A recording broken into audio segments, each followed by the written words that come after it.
Hey, good Monday morning. I wanted to get on here and talk about the mess of a Falcons organization, but before I do that, I wanted to talk about a listing we have. I don't know if anybody knows, I am a real estate agent, my wife and I, so we have a great new listing out that is on 125 Newberry Street in Fayetteville. It's a 3-bedroom, 2.5 bath with a bonus room for expansion.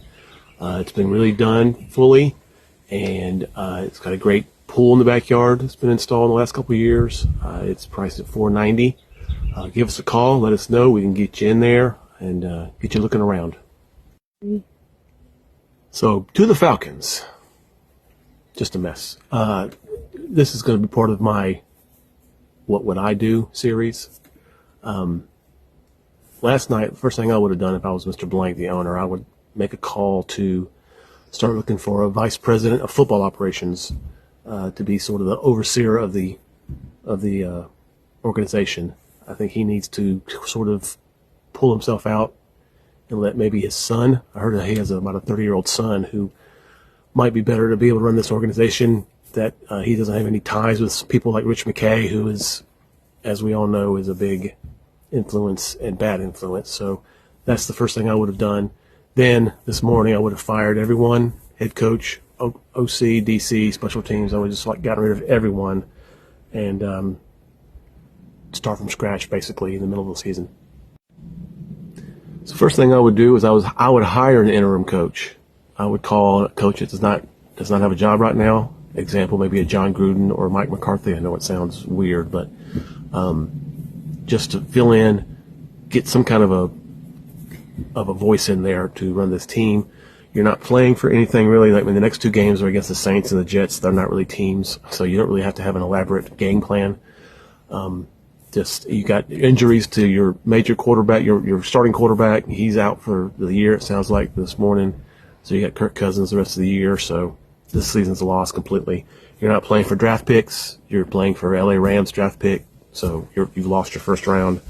Hire that VP, bring him in here, let him start working on the organization. So at the end of the year, let the VP fire the entire front office. So he gets rid of all of those guys that I heard on my radio, the sports radio station I listen to, say that there's a tweet put out that they all know more than us, basically. So I would fire everyone in the top in the front office. They've had losing records ever since the Super Bowl, and they've hired the last 3 coaches, and they're not good. So somebody in the front office is not doing what they're supposed to do, and so that would be the next step. I think I've talked about this in some previous videos, but I think some coaching, there's 2 directions. You can either go a very experienced coach or go young. A lot of the NFL is going young, so I think that might be the direction to go. But some names that are experienced are John Gruden or Mike McCarthy. I think they've won Super Bowls. They're winning coaches. You had Bill Belichick in here during this last hiring process. You didn't hire him because of whatever reason. But I think a young possibility is either a Joe Brady or an Anthony Weaver, who you interviewed last year. Joe Brady got a great offense in Buffalo. They just beat the Buccaneers yesterday, scoring 44 points. So I think he's a good name to consider for the new head coaching job. So that's my top pick, is Joe Brady from the Buffalo Bills. As I said before, this is a hobby of mine, the sports. I just like to keep up with Atlanta sports.